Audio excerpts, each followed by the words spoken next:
Brasil Central. Em Goiânia são 7:01. Agora, pela Rádio Brasil Central e RBC FM 90,1, o Mundo em sua casa. O jornal falado de maior tradição no Centro-Oeste brasileiro. O Mundo em sua casa. A informação em cima do fato. Um mundo de notícias no começo do dia. O Mundo em sua casa tem a marca da Rádio Brasil Central e da RBC FM 90,1. Hoje é quinta-feira, dia 1º de março de 2012. Bom dia, você ouvinte. Bom dia, Karine Pinheiro. Bom dia, Gil Bonfim. Bom dia, você que ouve o Mundo em sua casa. O Mundo em sua casa. Tempo e temperatura. A previsão do tempo para hoje em Goiânia é de céu parcialmente nublado a nublado. Pode chover em áreas isoladas. A temperatura máxima pode chegar aos 32 graus. A umidade relativa do ar fica entre 85% e 35%. E neste momento, os termômetros marcam 21 graus em Goiânia. O Mundo em sua casa também é retransmitido pela 101,5 FM de Iporá. O Mundo em sua casa. Manchetes dos jornais brasileiros. O Globo. Dilma faz Crivella ministro para enfrentar Serra em São Paulo. Folha de São Paulo. Dilma troca ministro para atrair evangélicos. O estado de São Paulo. Coreia do Norte para seu programa nuclear em troca de comida. Correio Brasiliense. Bicheiro, delegados e policiais na cadeia. Valor econômico, investimento direto pode ter pedágio. Aumentaram e muito as preocupações do governo com a valorização do real frente ao dólar. Estado de Minas, nem um centavo para a ampliação do metrô de Belo Horizonte. Jornal do Comércio, novo servidor deve ter limite na aposentadoria. 0 hora, Dilma pressiona construtora por obra no Beira Rio. Brasil Econômico. Aliança entre GM e Peugeot deve reduzir preço final do carro. O Popular, Operação Monte Carlo, o cassino caiu. Organização que explorava jogos ilegais foi desmantelada. Agora são 7:03.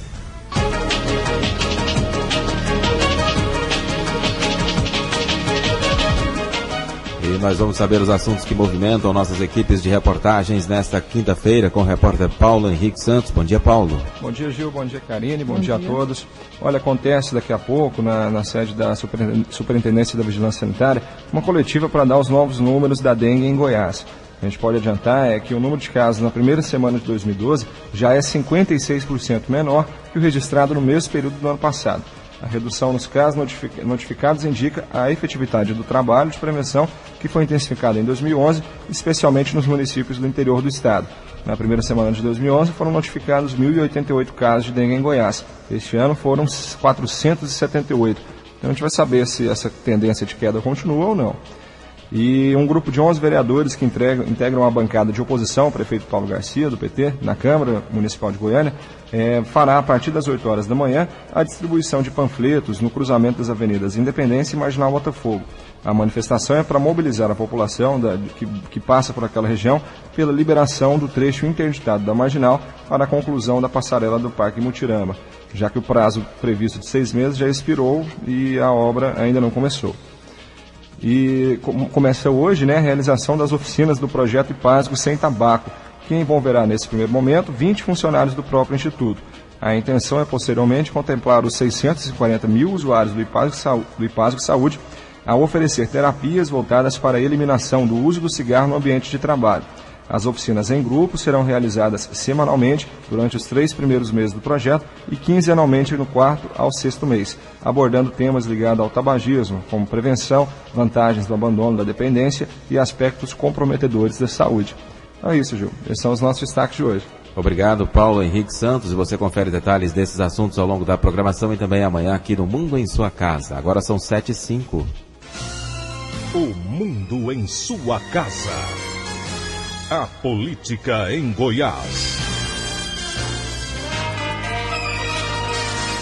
A Polícia Federal prendeu 82 pessoas acusadas de envolvimento com uma quadrilha especializada em explorar máquinas caça-níqueis em 5 estados. A operação foi batizada de Monte Carlo. Entre os detidos está Carlos Augusto Ramos, o Carlinhos Cachoeira. Ele é suspeito de chefiar o esquema que tinha a participação de policiais civis, militares e da Polícia Federal. Em 2004, Cachoeira foi flagrado negociando propina com o ex-assessor da Casa Civil, Valdomiro Diniz, em troca de favorecimento em licitações de loteria. O ex-presidente da Câmara de Goiânia, o ex-vereador Vladimir Garcês, também foi detido. O comandante do policiamento militar da capital, Coronel Sérgio Katayama, deixou o cargo após ser informado que está entre os investigados da Operação Monte Carlo. A ação foi deflagrada pela Polícia Federal e Ministério Público Federal contra suspeitos de explorar jogos caça-níqueis em Goiás. Segundo Katayama, a Corregedoria da Polícia Militar confirmou que ele estaria na lista de suspeitos. No entanto, a assessoria da PM disse não ter essa informação. O pedido de afastamento do coronel foi aceito de imediato pelo comandante-geral da PM em Goiás, Coronel Edson Costa Araújo. De acordo com a assessoria de imprensa da corporação, o subcomandante Márcio Gonçalves de Queiroz assume o cargo interinamente. Deflagrada ontem, a Operação Monte Carlo cumpriu 82 mandados judiciais, dos quais 35 são de prisões preventivas e temporárias. Com ações também no Distrito Federal, Rio de Janeiro, Pará e Mato Grosso, a Polícia Federal e o Ministério Público Federal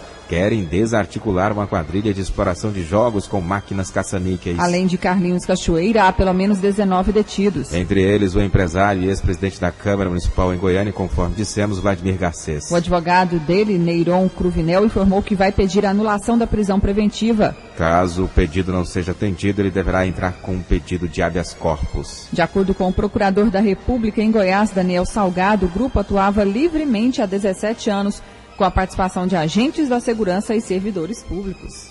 Era uma organização criminosa altamente sofisticada, com 17 anos de atuação, graças à leniência das autoridades de segurança pública do estado de Goiás e de alguma parcela de Brasília. Os agentes de segurança pública eram responsáveis por informar a organização criminosa de qualquer tipo de atividade que poderia estar sendo desenvolvida contra elas. E a partir do momento em que uma organização criminosa consegue uma infiltração dentro do Estado, o Estado e a sociedade, em consequência, se tornam vulneráveis, absolutamente vulneráveis ao crime. O Estado ele não consegue se movimentar na persecução criminal. Nesse período, foram identificados como supostos integrantes do grupo criminoso infiltrados na área da segurança pública 2 delegados de Polícia Federal em Goiânia e 6 delegados da Polícia Civil em Goiás. E também 3 tenentes-coronéis, um capitão, um major, 2 sargentos, 4 cabos e 18 soldados da Polícia Militar em Goiás. E ainda um auxiliar administrativo da Polícia Federal em Brasília, um policial rodoviário federal, um agente da Polícia Civil de Goiás e um agente da Polícia Civil de Brasília. Além desses, um sargento da PM de Brasília, um servidor da Polícia Civil em Goiás e um servidor da Justiça Estadual de Valparaíso. A Secretaria de Segurança Pública e Justiça de Goiás divulgou nota sobre a Operação Monte Carlo. O texto foi assinado pelo secretário João Furtado Neto, pelo comandante-geral da PM, Edson Costa Araújo, e pela delegada-geral da Polícia Civil, Adriana Corsi. Na nota, eles dizem que a Secretaria foi comunicada ontem de várias decisões judiciais e da Operação Monte Carlo. As decisões determinavam a condução coercitiva de diversos servidores públicos para esclarecimentos dentro da investigação. O texto reafirma que a Secretaria de Segurança Pública e Justiça, as polícias militar e civil contribuíram para o cumprimento das decisões. E que não vão se pronunciar quanto ao mérito, porque as investigações correm em segredo de justiça. O advogado do empresário Carlinhos Cachoeira, Ricardo Sayeg, disse que vai entrar com pedido de habeas corpus pedindo a libertação do cliente dele. Carlinhos Cachoeira ficou conhecido pela suspeita de pagar propina a Valdomiro Diniz, então assessor da Casa Civil, no começo do governo Luiz Inácio Lula da Silva. O escândalo foi revelado em 2004. E o assunto teve repercussão na Assembleia Legislativa de Goiás. Um deputado voltou a defender a criação da CPI dos caça-níqueis.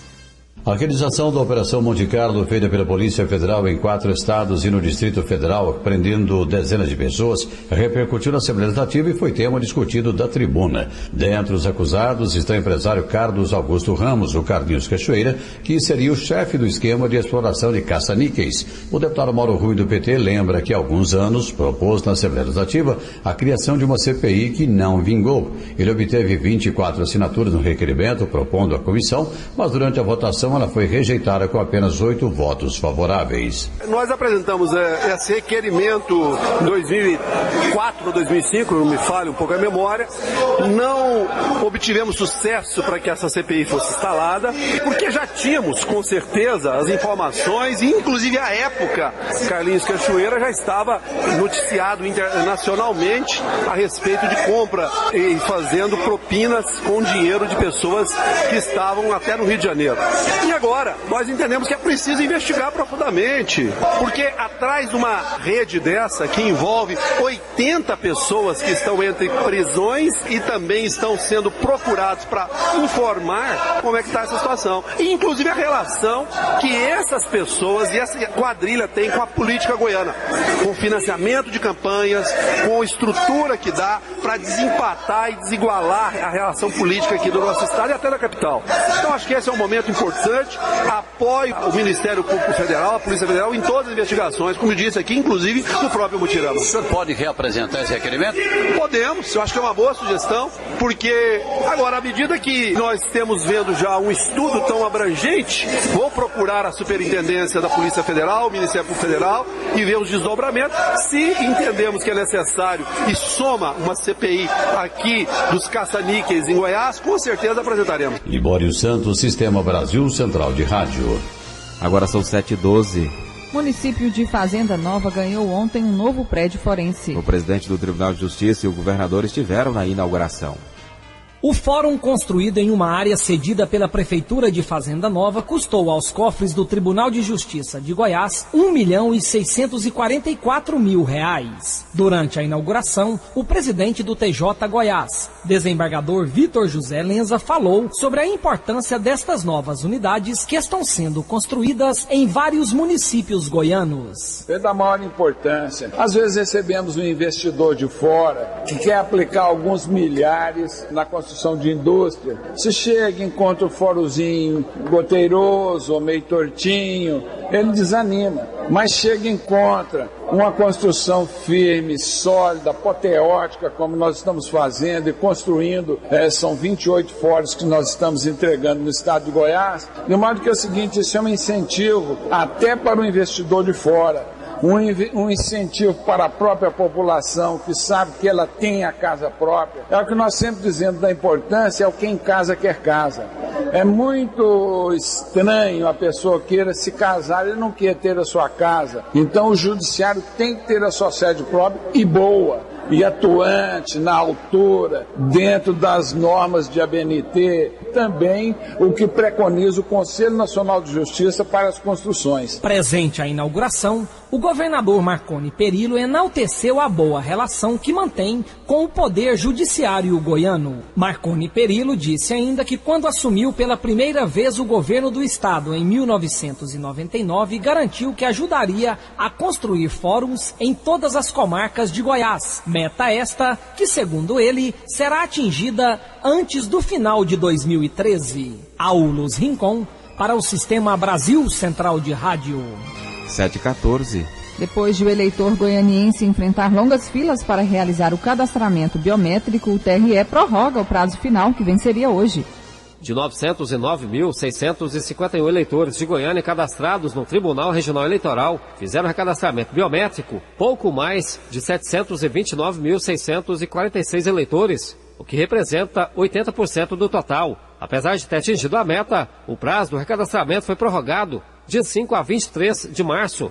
A juíza eleitoral, coordenadora do recadastramento biométrico, Maria Umbelina Zorzetti, citou os locais de atendimento.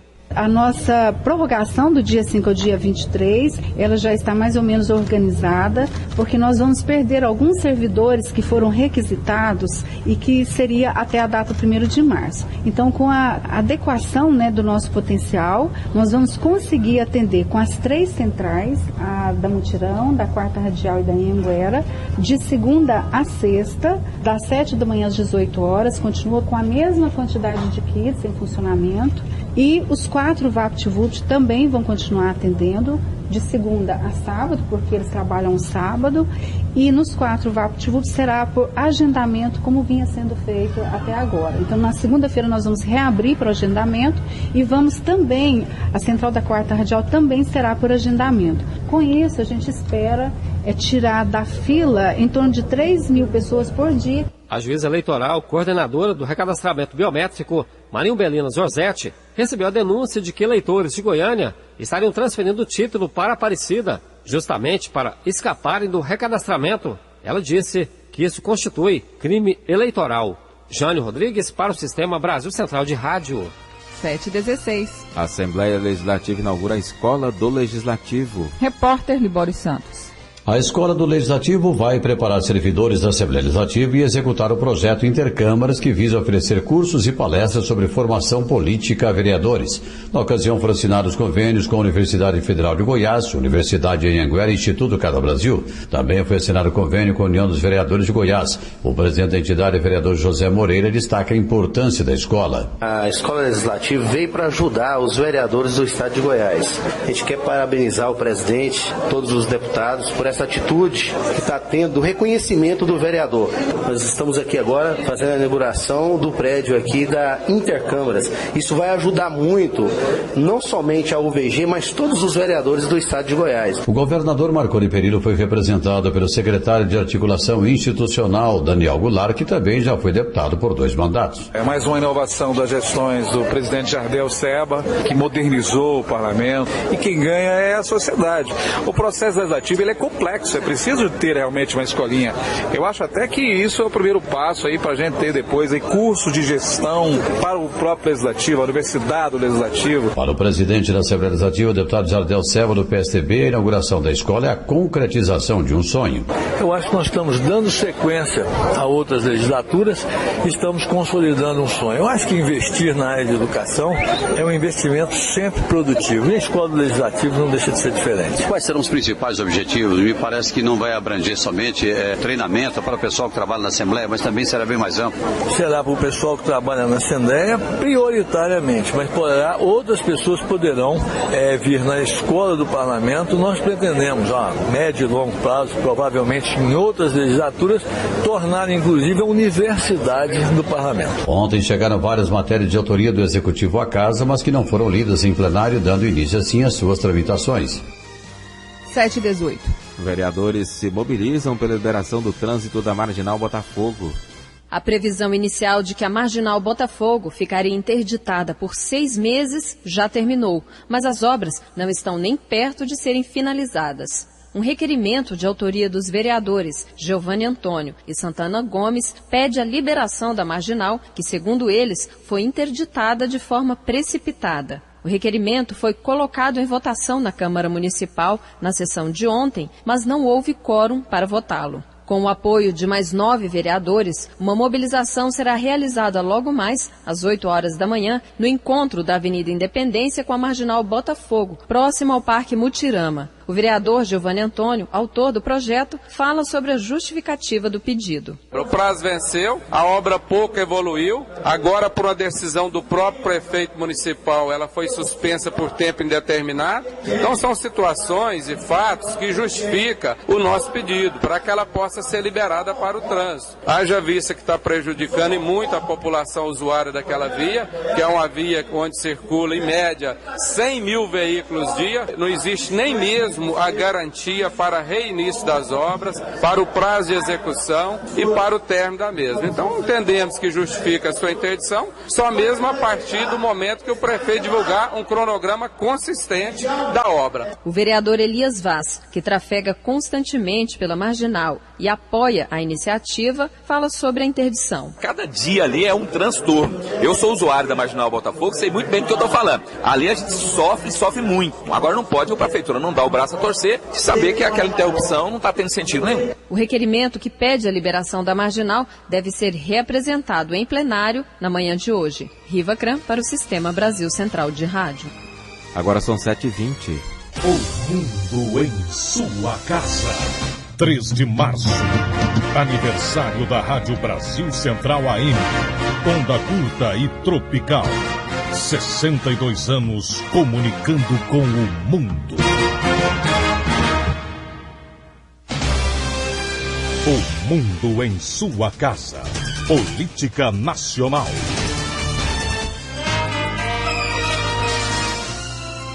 O ministro do Supremo Tribunal Federal, Luiz Fux, autorizou ontem o Conselho Nacional de Justiça a retomar parte da investigação sobre a evolução patrimonial de magistrados e servidores do Poder Judiciário. A apuração sobre o patrimônio de juízes e servidores de 22 tribunais foi suspensa em dezembro, em decisão liminar do ministro Ricardo Lewandowski, ao julgar a ação impetrada por entidades representativas de magistrados. A relatoria do caso foi passada ao ministro Luiz Fux no início de fevereiro, porque ele já analisa uma ação semelhante. Ontem, Fux autorizou que a investigação seja feita com base em declarações de imposto de renda entregues aos tribunais e em folhas de pagamento. No entanto, ainda não poderão ser usadas informações que constam de um levantamento feito pelo Ministério da Fazenda a pedido da Corregedoria Nacional de Justiça. O uso dos dados do levantamento, que apontou movimentações financeiras atípicas no valor de 855 milhões de reais, foi contestado pelas associações de magistrados. Elas acusam o CNJ de quebrar o sigilo de servidores e juízes.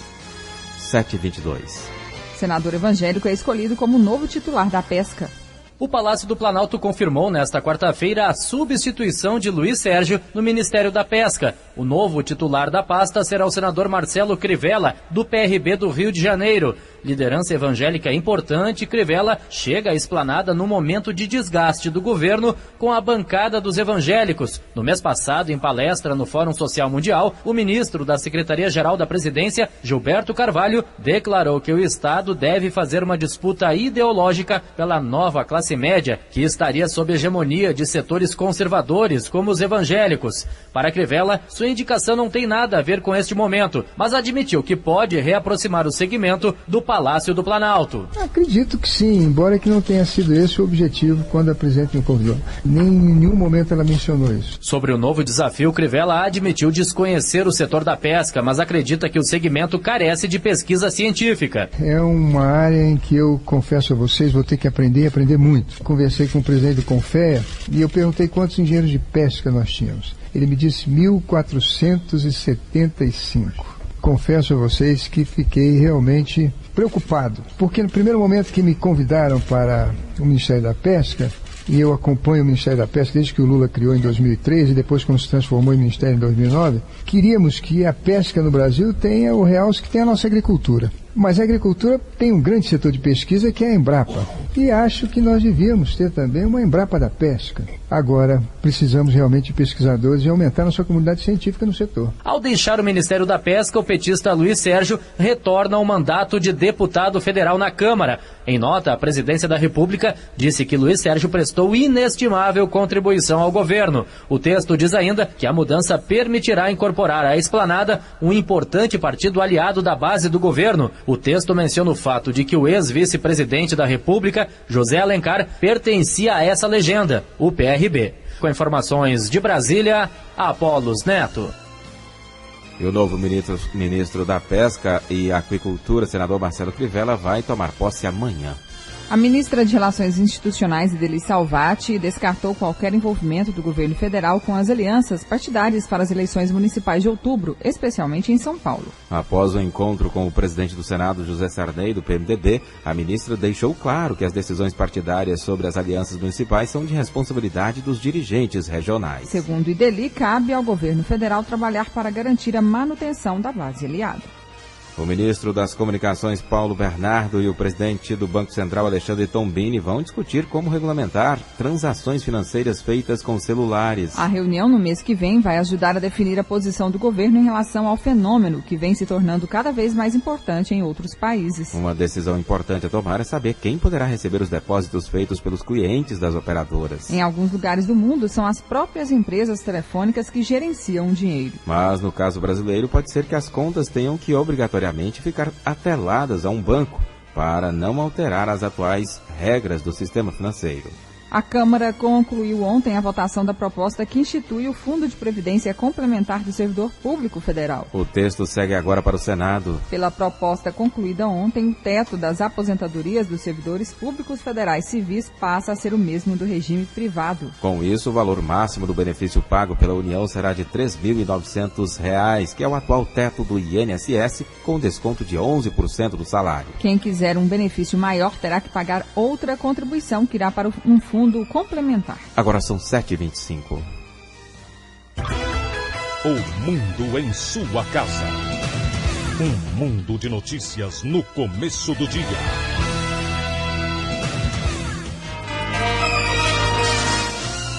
Dando sequência às reportagens especiais dos 62 anos da Rádio Brasil Central, vamos lembrar um pouco da história de Cleusa Jaques, que brilhou nos tempos de rádio e teatro em Goiás. Em tempos áureos, a rádio teve participação efetiva na vida dos ouvintes. Sem a televisão, o entretenimento ficava por conta dos programas radiofônicos. Uma destas atrações era a radionovela. A Rádio Brasil Central também fez história nesta área. Entrar para o rádio como radioator era sonho de muitos, como o de Cleusa Jaques, que foi reprovada inclusive no primeiro teste. Mas depois de escolhida, se revelou uma das maiores radioatrizes de Goiás. Segundo Cleusa Jaques, a Rádio Brasil Central foi tão importante para ela que acabou se enveredando pela profissão. Eu ouvi na rádio em Anguera que estavam fazendo teste para locutor, para locutora, para radioatriz, e eu me interessei, fui lá, fiz uma inscrição, fiquei por lá uns dias, né, como se diz, sapeando, né, e depois eu fiz um teste. Não fui nem aprovada no primeiro teste, porque eu não tinha a menor experiência, eu não sabia nem o que era aquilo. Mas depois eu fui assimilando melhor, de estar ali no meio do pessoal que já tinha experiência, e no segundo teste eu passei e me enveredei para a história do rádio teatro, um tempo super gostoso. Para mim, o melhor tempo de rádio foi esse, de radionovela. Nós tivemos uma recepção muito boa com respeito à novela,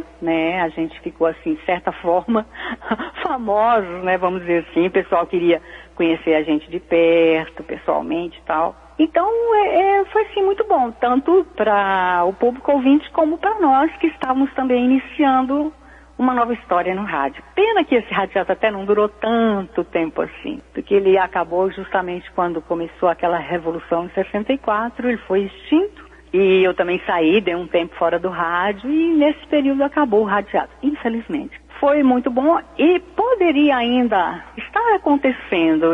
Às vezes eu vejo assim, por que não rádio teatro nos dias de hoje? Conforme Cleusa Jaques, foi com a rádio que as mídias iniciaram o desenvolvimento e com a experiência que ganhou, garante que pode prever que assim continuará sendo. A Rádio Brasil Central, ela foi, acredito que até hoje ainda é a referência no estado de Goiás. Eu acho que foi assim, fantástico, foi assim, um passo largo no sentido de crescimento da rádio, que até hoje está aí, com o seu valor, reconhecida nacional e internacionalmente até. Vejo que a rádio cresceu muito, né, em termos de, assim, de comunicação, de informação, né. Hoje, com os recursos tecnológicos, facilitou muita coisa que naquela época, quando a gente começou, não tinha, que era muita coisa improvisada. Hoje não, hoje você tem o recurso na sua mão. Então, se você tem o dom, se você gosta do que você faz, você tem todo um aparato para te ajudar na sua profissão, para você desenvolver melhor a sua profissão. Luzene Gomes para o Sistema Brasil Central de Rádio.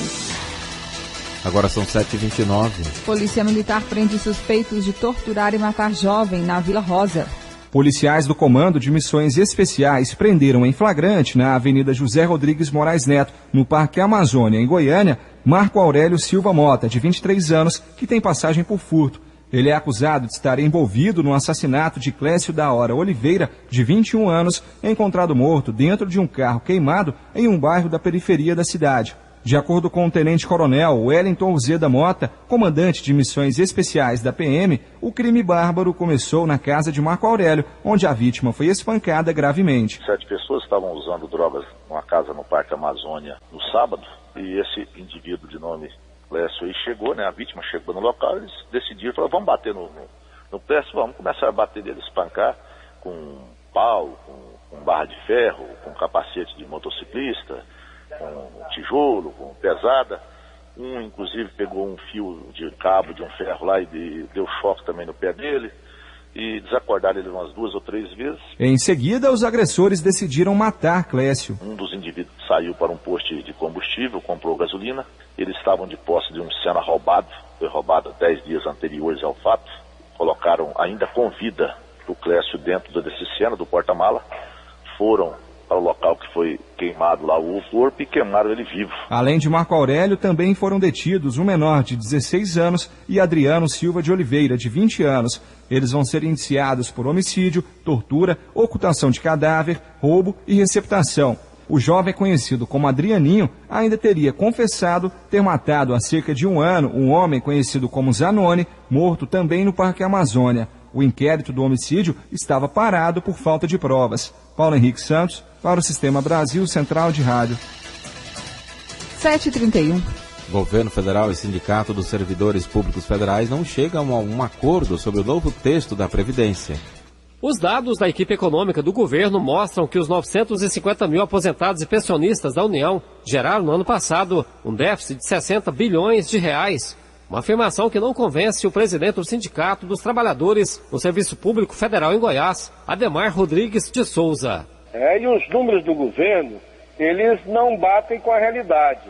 Ela, por exemplo, não observa os princípios que estão garantidos na Constituição quando fala em Previdência, quando fala em recursos que deverão ser arrecadados para a Previdência. Então, para nós, não são números reais. E se efetivamente existe esse déficit, é porque em algum momento alguém deixou de repassar os recursos que eram arrecadados da parte dos servidores e esse dinheiro não está mais disponível aí na Previdência dos servidores. Por isso, há esse déficit tão propalado por ela. E cadê esse dinheiro que o servidor contribuiu até 1990? Onde foi parar esse dinheiro? Ele não aparece em lugar algum. Será que a Dilma mostra onde está esse dinheiro? Essa é uma pergunta que nós fazemos. A nossa confederação, a CUT, já conseguiu derrubar em outros momentos esse projeto. Infelizmente, ele continua avançando. O sindicalista não concorda ainda com o valor máximo do benefício pago pela União, de R$ 3.916,20, atual teto do INSS, pelo desconto de 11% do salário. Quem quiser um benefício maior, terá que pagar uma contribuição à parte, que irá para um fundo complementar.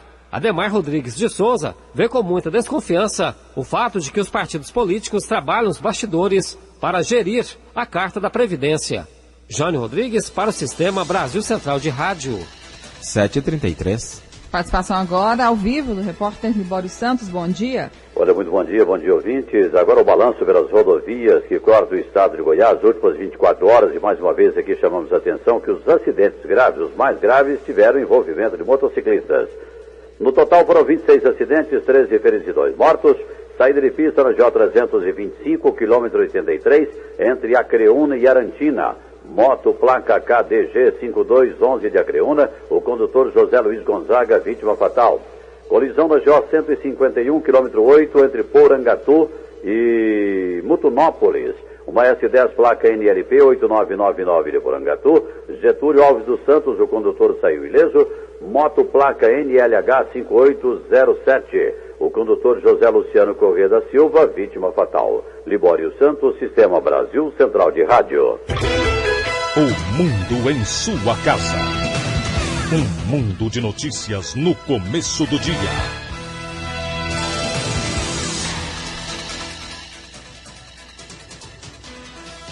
A Associação de Combate ao Câncer quer resgatar a credibilidade da instituição e voltar a receber doações.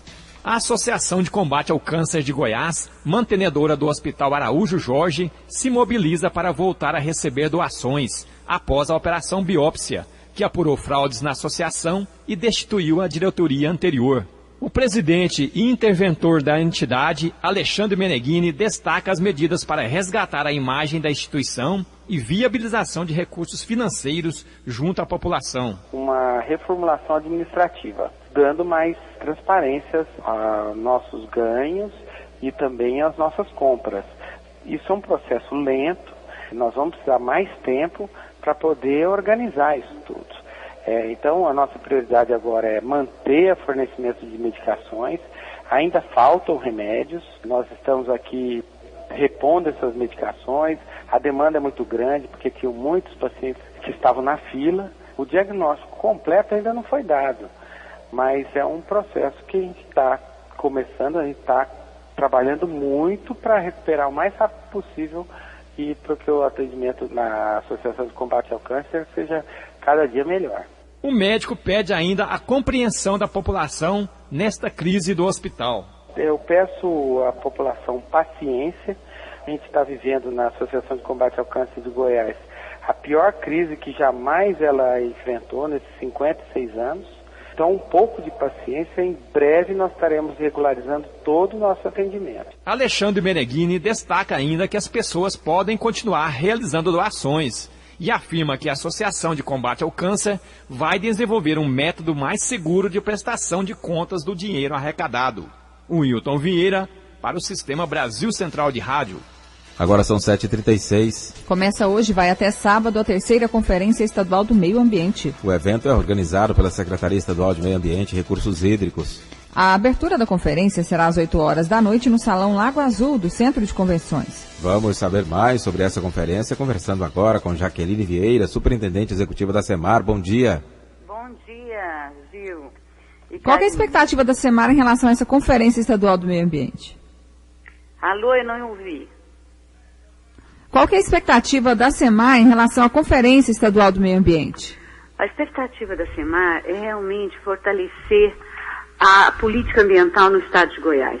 Além disso, divulgar a conferência, a temática da conferência da Rio+20, fazer esse debate em todo o estado de Goiás.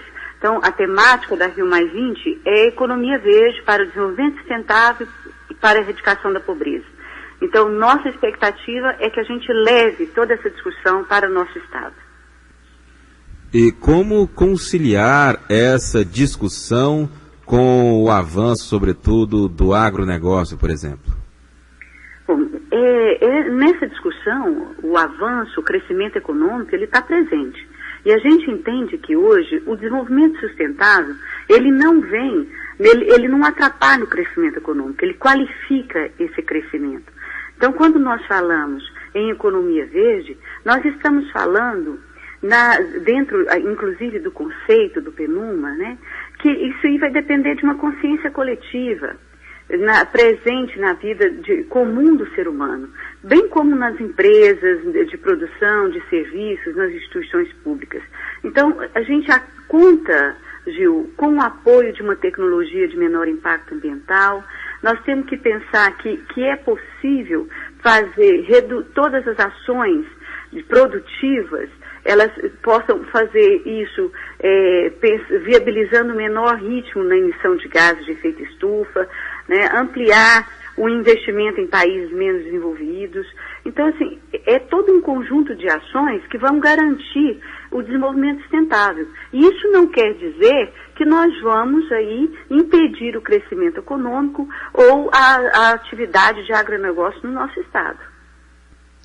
Antes dessa conferência estadual, né, foram realizadas conferências nas cidades. Como que foram as discussões nos municípios goianos? Como que foi a participação deles?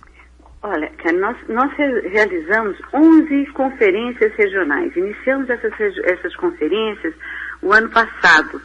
E, além da temática central, nós tínhamos 5 subtemas que foram, inclusive, eleitos e aprovados no Conselho Estadual do Meio Ambiente. Então, esses subtemas estão muito próximos das dificuldades enfrentadas pelas regiões do nosso estado. Então, foi acima da nossa expectativa, tanto a participação, quanto o nível de discussão, o nível de propostas apresentadas, que amanhã nós estaremos aí com todas essas regionais, os delegados representando todas as regionais, para que a gente possa fazer as propostas finais do Estado de Goiás. Quem que participa da conferência? Olha, hoje na conferência, a conferência, a participação, nós convidamos todos os setores, né, o setor público, o setor privado, a sociedade civil para participar, os delegados devem ter essa representatividade. Agora, hoje à noite, para nossa alegria, nós vamos à abertura da conferência, além da presença do secretário Leonardo Vilela, que foi um grande incentivador da Conferência Estadual do Meio Ambiente, da presença do governo do Estado de Goiás, de políticos. Nós teremos aí a presença da sociedade civil e o nosso querido Ciron Franco, confirmou a presença para vir nesse evento. Ele que foi convidado pelo Ministério do Meio Ambiente para ser o nosso embaixador do Cerrado na Rio+20, está trabalhando intensamente num projeto do Cerrado lá no Rio de Janeiro, vai vir para participar da nossa abertura também. Jaqueline Vieira, superintendente executiva da Secretaria Estadual de Meio Ambiente e Recursos Hídricos, obrigado pela entrevista aqui ao Mundo em Sua Casa, tenha um bom dia.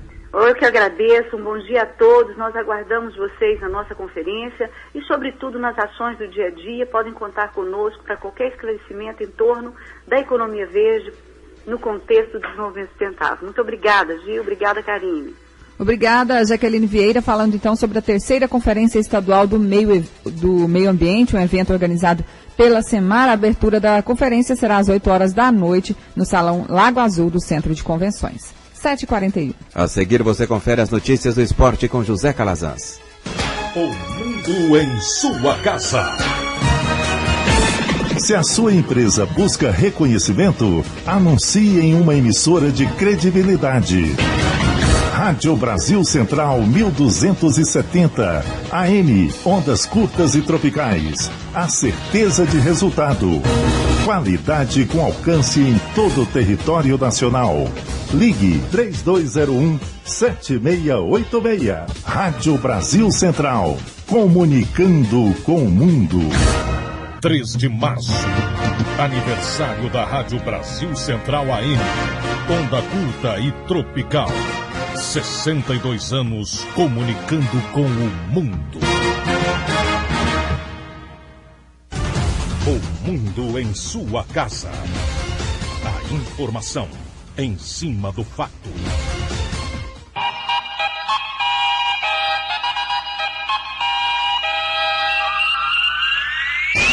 O mundo em sua casa. Esporte. Começou ontem à noite o segundo turno do Campeonato Goiano. Foram realizadas 3 partidas. Em Itumbiara, o Atlético bateu Itumbiara por 1-0. Gol de Willian e começa a ameaçar a liderança antes tranquila do Goiás. É segundo na classificação com 22 pontos, 1 a menos que o Verdão. O Atlético venceu ontem à noite o Itumbiara, fora de casa no estádio JK, com gol do atacante Willian no segundo tempo.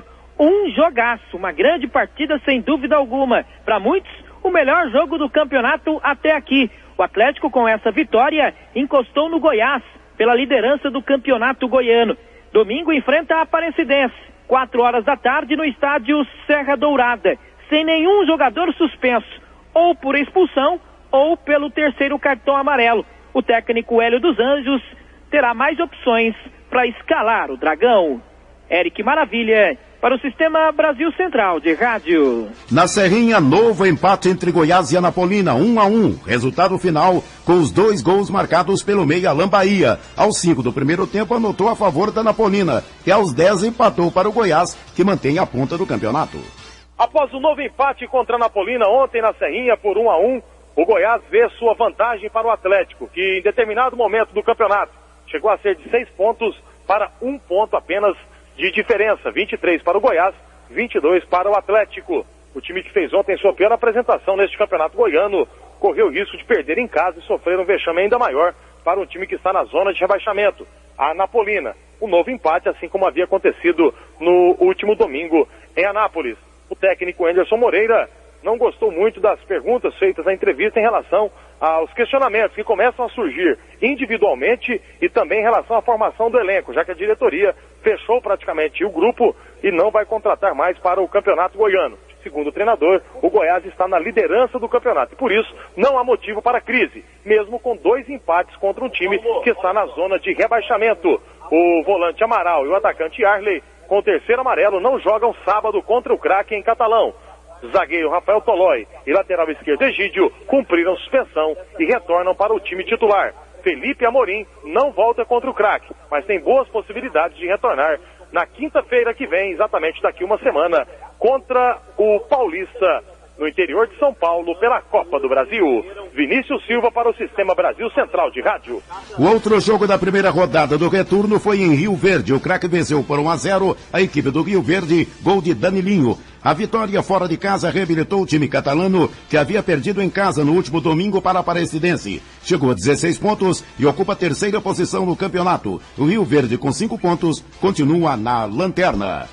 7h46. A segunda rodada prossegue hoje com 2 jogos. Aparecidense e Morrinhos em Aparecida de Goiânia, às 8h30 da noite. No mesmo horário, o Vila joga contra o Goianésia em Goianésia, tentando quebrar o tabu, que já dura um ano.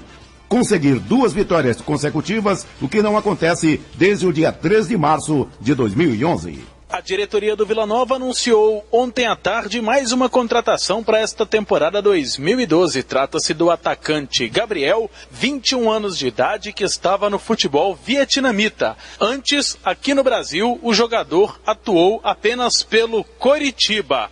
Esta contratação foi uma parceria com a Ribcred, uma empresa do interior de São Paulo, parceira do Banco BMG, que está fazendo uma parceria com o Vila Nova. O jogador veio a custo zero, não custou absolutamente nada para o Vila a transferência para o Tigrão e também os salários do jogador serão todos pagos pela empresa. O Vila contratou por empréstimo até o final da temporada. Caso haja uma negociação, o time colorado ainda sai com 20% de lucro, caso o jogador seja vendido dentro do período de empréstimo com o Vila Nova.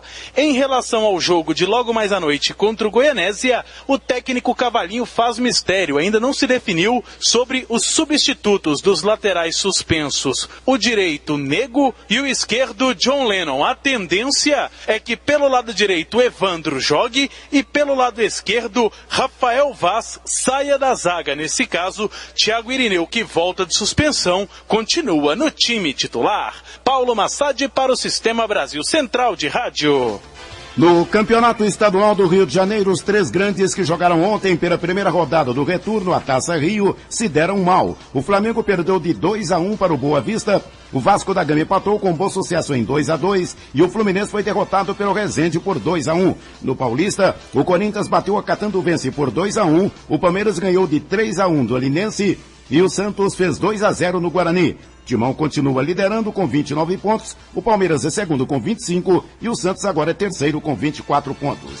Nem licença, tampouco renúncia. O presidente da CBF e do comitê organizador da Copa 2014, Ricardo Teixeira, 64 anos, permanece em ambos os cargos. Existiam novas denúncias e especulações de que ele estaria prestes a se afastar, até mesmo por motivos de saúde. A Assembleia Geral Extraordinária, realizada ontem na sede da CBF no Rio, definiu a situação. A saída de Teixeira era dada como certa por presidentes de federações estaduais desde antes do Carnaval, quando viajou para a Flórida, onde tem bens e estava com a família dele. Depois convocou a Assembleia Geral desta quarta-feira, onde estiveram presentes os chefes das 27 federações estaduais e, por unanimidade, homologaram apoio à continuação do mandato de Teixeira. Às 7h49, do Esporte é o QA. Obrigado, José Calazans. O mundo em sua casa tem a marca da Rádio Brasil Central e da RBC FM 90,1.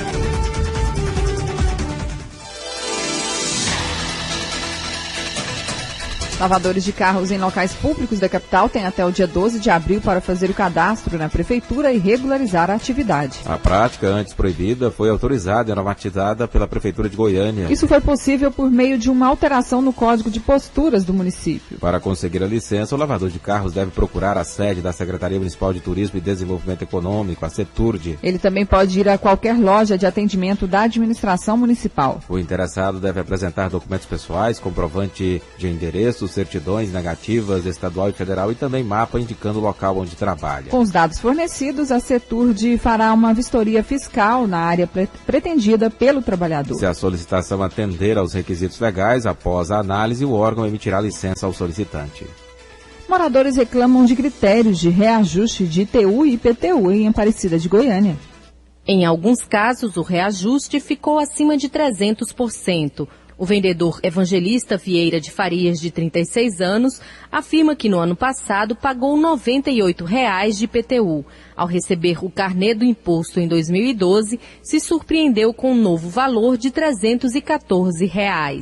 Do ano passado para cá não teve melhoria nenhuma. Lá não tem asfalto, não tem infraestrutura nenhuma, não tem esgoto, não tem água, só energia elétrica. Então, assim, desse ano para cá, não teve melhoria nenhuma que justificasse esse aumento abusivo. A superintendente de Receitas Tributárias da Prefeitura de Aparecida de Goiânia, Nélia Paula de Mello, explica que o reajuste foi realizado em imóveis em que houve ampliação de área construída. O valor do IPTU, que se refere aos imóveis efetivamente edificados, esses também sofreram atualização monetária de 6,97%, indistintamente. Todavia, aquele contribuinte que, por exemplo, ele tinha uma área que constava no nosso cadastro imobiliário de 100 metros quadrados. Em razão do geoprocessamento realizado no município, constatou-se que aquela área dele passou a ser, vamos dizer, 150 metros. Então, em 2012, não é que o IPTU dele aumentou, é que o cadastro imobiliário foi atualizado, incidindo sobre uma área edificada hoje de 150 metros. Então, certamente, deve ter sido constatada essa área edificada maior do que existia antes do cadastro imobiliário. E daí, naturalmente, o IPTU dele é que foi atualizado, o imposto dele foi atualizado. Isso foi verificado em 52 mil imóveis no município. Nélia Paula de Mello orienta os moradores que discordarem do valor do IPTU a procurarem a Prefeitura de Aparecida até o dia 21 de março. Qualquer situação que ele discorde, ele deve entrar com essa reclamatória. Ele deve comparecer do serviço de atendimento ao cidadão. Uma é no centro de Aparecida, outra no setor Garavelo, uma no setor Nova Cidade, as lojas de atendimento do setor Vila Brasília, setor Santa Luzia, Cidade Livre. E 2 VaptVupts dos shoppings Araguaia e Buriti. Patrícia Almeida para o Sistema Brasil Central de Rádio. 7h52. Reunião do Gabinete de Gestão Integrada discute projeto de segurança para o Parque Vaca Brava. O Gabinete de Gestão Integrada do município, o GGIM, realizou a primeira reunião do ano para discutir o projeto de vídeo monitoramento. Fazem parte do grupo representantes da Prefeitura de Goiânia, Polícia Militar, Civil, Federal, Corpo de Bombeiros e outras entidades. De acordo com o secretário municipal de Defesa Social, Alan Viana, essa reunião serviu para discutir o termo de cooperação técnica de informações a ser implantado no Parque Vaca Brava. Nós teremos câmeras que serão instaladas e com uma central de vídeo monitoramento. Essa central ela busca dados também da Secretaria de Saúde, Secretaria de Educação e faz um apanhado sobre o desenvolvimento das ações de segurança para o município. Como o Estado já dispõe e faz da mesma forma, o que nós teríamos aqui era uma cooperação de tal forma que o município tivesse acesso instantâneo às câmeras que o Estado já dispõe e da mesma forma o Estado teria acesso às câmeras que o município irá instalar. O GGIM é um canal de interligação entre todos os órgãos de segurança pública que atuam no município. Tem o objetivo de identificar soluções para a prevenção da violência de maneira integrada. Paulo Henrique Santos, para o Sistema Brasil Central de Rádio. 7h53. Inscrições para o concurso da Prefeitura de Goiânia começam amanhã. A Prefeitura de Goiânia oferece 1.247 vagas nos cargos de analista em obras e urbanismo, analista em organização e finanças, especialista em saúde, médico, técnico em saúde, auxiliar em saúde, assistente e agente administrativo, agente de apoio administrativo e motorista. Os salários variam entre R$ 622 e R$ 2.195. As inscrições vão até o próximo dia 22 e podem ser feitas pelo site goiania.go.gov.br ou nos postos de atendimento das secretarias de Finanças na Praça Cívica e de Recursos Humanos no Paço Municipal. A maioria dos cargos é para a área da saúde. Segundo o secretário de Administração e Recursos Humanos, Paulo Roberto Manuel Pereira, o objetivo é suprir a falta de servidores para a realização de serviços considerados essenciais à população. Existem algumas especialidades clínicas, médicas, e uma lacuna que existe dentro dos serviços que a Prefeitura presta na área da saúde. Como também administrativa, não só na área médica, na área de especialidades em saúde, mas também na parte administrativa, como por exemplo, nós temos motorista, que é uma questão para ambulância, isso é uma questão também essencial, agentes de apoio administrativos, assistentes administrativos, enfim. O valor das inscrições varia de R$ 35 a R$ 110. As provas serão realizadas pelo Centro de Seleção da Universidade Federal de Goiás no dia 22 de abril para cargos de nível médio e dia 20 de maio para fundamental e superior. O telefone para informações é o 3524-4028. Karine Pinheiro para o Sistema Brasil Central de Rádio. Agora são 7h55. Prazo para a declaração do imposto de renda começa hoje e vai até o dia 30 de abril. O programa para a declaração do Imposto de Renda 2012, referente ao exercício 2011, está disponível para download desde o dia 24 de fevereiro. A tabela do imposto foi corrigida e outras mudanças foram anunciadas, como explica o presidente do Sindicato das Empresas de Serviços Contábeis, o SESCOM, Edson Cândido. O piso da obrigatoriedade mudou para R$ 23.499,15 de rendimento ou R$ 40 mil de rendimento isento durante o ano de 2011.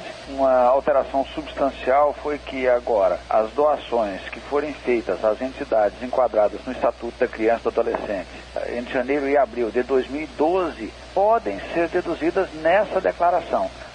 E as pessoas físicas que tiverem rendimento superior a 10 milhões de reais durante o ano de 2012, isso considerado a soma de todos os rendimentos, isentos, não tributários, com imposto de renda retido na fonte, etc., só transmitirão a declaração com assinatura digital, com certificado digital. O SESCOM aconselha o contribuinte a selecionar e organizar o quanto antes todos os comprovantes e documentos que serão necessários para a declaração. Além disso, os dados da declaração têm sido cruzados pelo setor de inteligência da Receita Federal. Dessa forma, é preciso muita atenção nas informações prestadas para que o contribuinte não caia na malha fina. Edson Cândido dá outras orientações. Aqueles que tiverem um mínimo de dúvida, procurar orientação, procurar o auxílio, contratar um profissional capacitado, um profissional contador, que é o profissional que está gabaritado aí para fazer a declaração.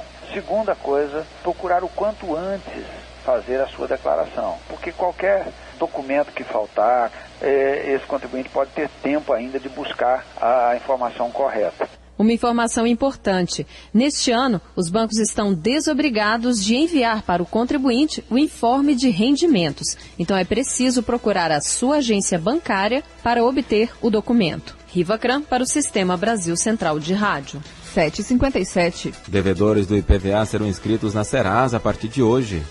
Terminou ontem o prazo para que os devedores do IPVA quitassem as dívidas com a Secretaria da Fazenda. Ao todo, 51 mil donos de automóveis foram notificados pela Cefaz para pagar à vista ou negociar o parcelamento do tributo. Os processos se referem às dívidas desde 2007. Ao todo, elas somam 63 milhões de reais. A expectativa do órgão é recuperar pelo menos 20% desse valor. O gerente de recuperação de créditos da Cefaz, José Ferreira de Souza, explica que os inadimplentes, além de terem um nome inscrito na Serasa, também serão acionados na Justiça. No caso do PVA, é um processo relativamente rápido, porque ele é um processo não contencioso. Um ano após vencido, ele provavelmente já terá o nome na dívida ativa e no Serasa. Quem não pagou o ano passado, esse processo foi lançado e chegou na dívida ativa, então ele terá, além da inscrição no Serasa, sofrerá o processo de execução fiscal também na Justiça. José Ferreira lembra que o dinheiro arrecadado com o IPVA é essencial para investimentos em infraestrutura. Esse tributo, como ele é um bem da sociedade, logicamente ele vai ajudar o governo do Estado a melhorar as estradas, as condições de tráfego no todo o Estado,